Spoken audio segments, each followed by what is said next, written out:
everybody, and a very warm welcome back to the latest episode of Hidden Jewels of Soul and Disco. This upcoming Saturday, 6 p.m. GMT, we will be having our latest Soul stream, and we are having a Motown special, so stay tuned. This Saturday, 6 p.m. GMT. In the meantime, we are featuring Retta Young.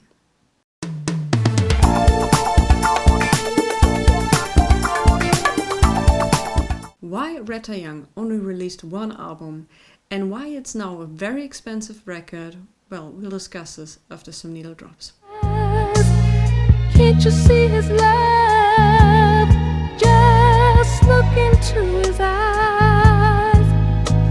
It's me he's thinking of.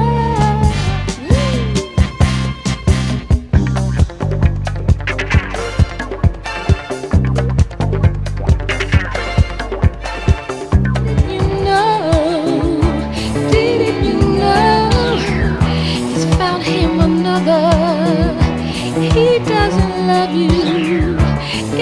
Retta Young, Henrietta Young, or Retta Goodman, was born in 1949 in South Carolina, and her recording career began in the late 60s when she had a very close working relationship with Mr. Paul Kaiser. You may remember him from my latest interview.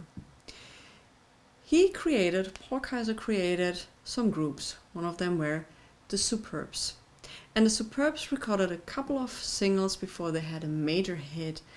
And one of those singles were Wait For Me with the B-side Birdies and Memories, and the big hit was The Drowning of Love.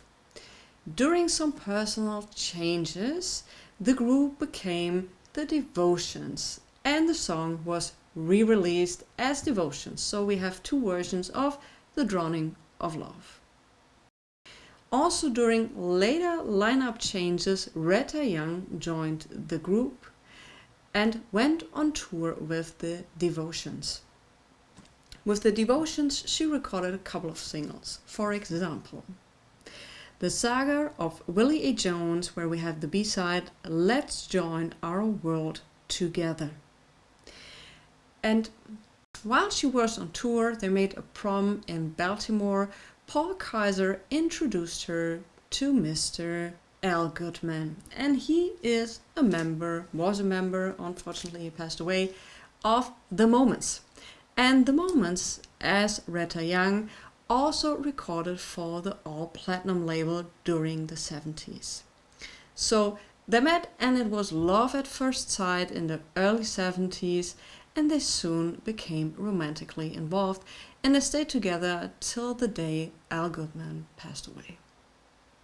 So, what happened? Well, Retta Young continued recording, she did some work, and in 1975, while in the meantime she was also doing some reception work at Platinum Records, she had the opportunity to record a song which was produced by her husband Al Goodman and Harry Ray. Both were members of The Moments.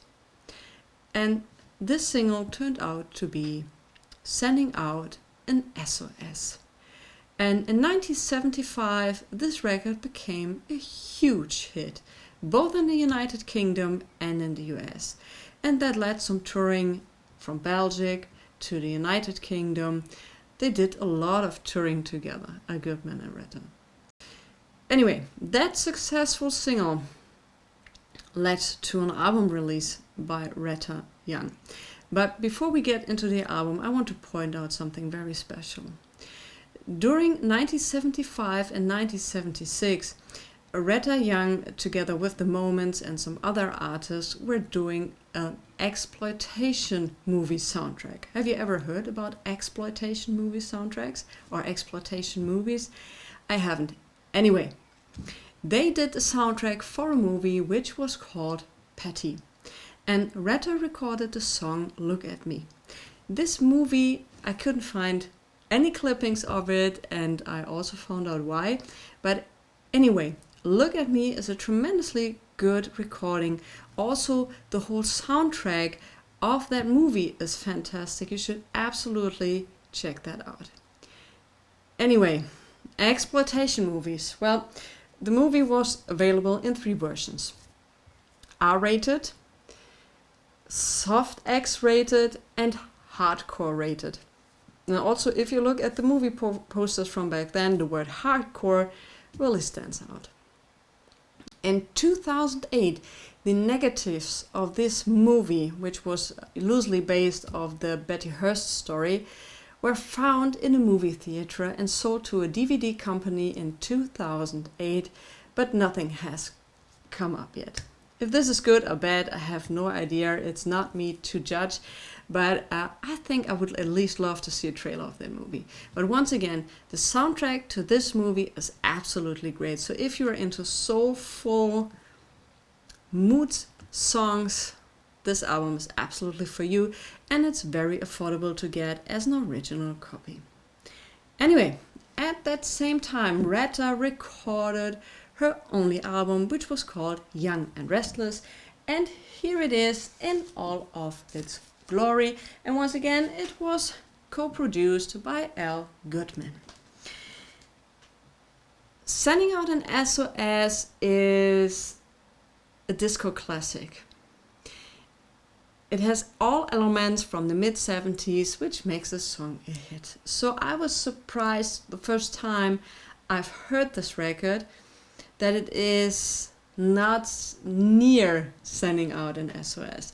This record is very ballad driven, which doesn't make it a bad record, but for 1976, which was disco heyday, dance music heyday, bringing out an album which is very ballad driven could be a risk, and it wasn't really a big success. It was tremendously well produced. Retta was, and she's still appearing, and she still has a fantastic voice. So if you have the chance to see Retta live, go and see her. From what I've heard and what I've seen, she sounds fantastic, like she did in 1976. And yeah, I'll show you the record.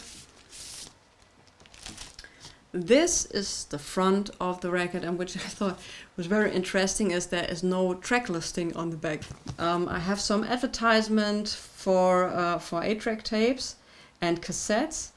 It was recording engineers Al Goodman, Alan Tucker, photography Robert Farber, and I do think that they used the same session pictures they used for the Sending Out an SOS 45 single sleeves. So that might have saved some money, but anyway, some beautiful pictures.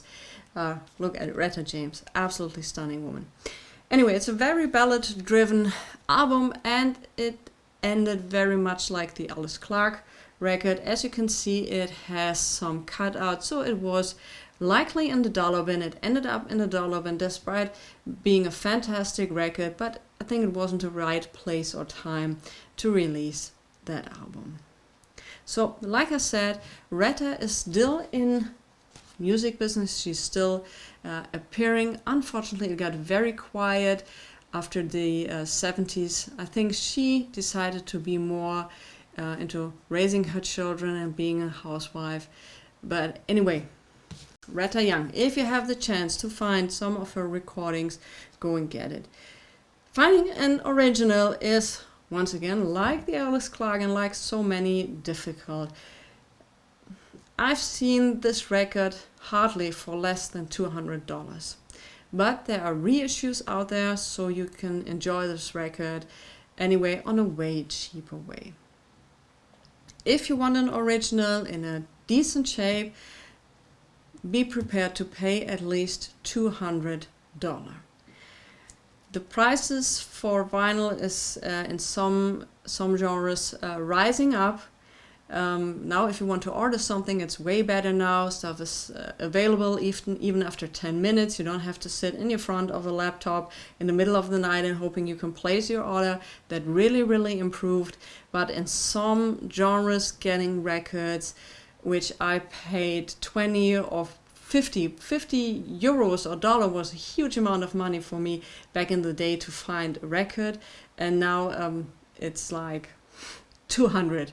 So that's I do hope this is really getting to a point where this stops, but it's for me actually out of sight at the moment. Anyway, Retta Young, I can only recommend that you have a listen to this great lady. I show you the label of the all platinum record.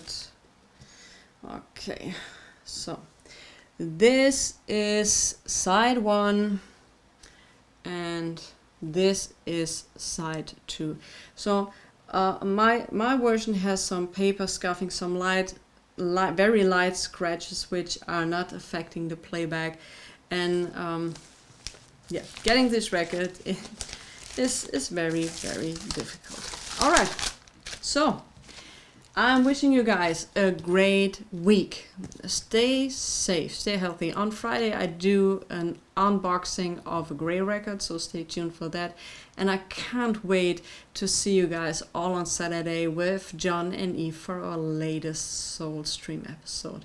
Thanks for watching.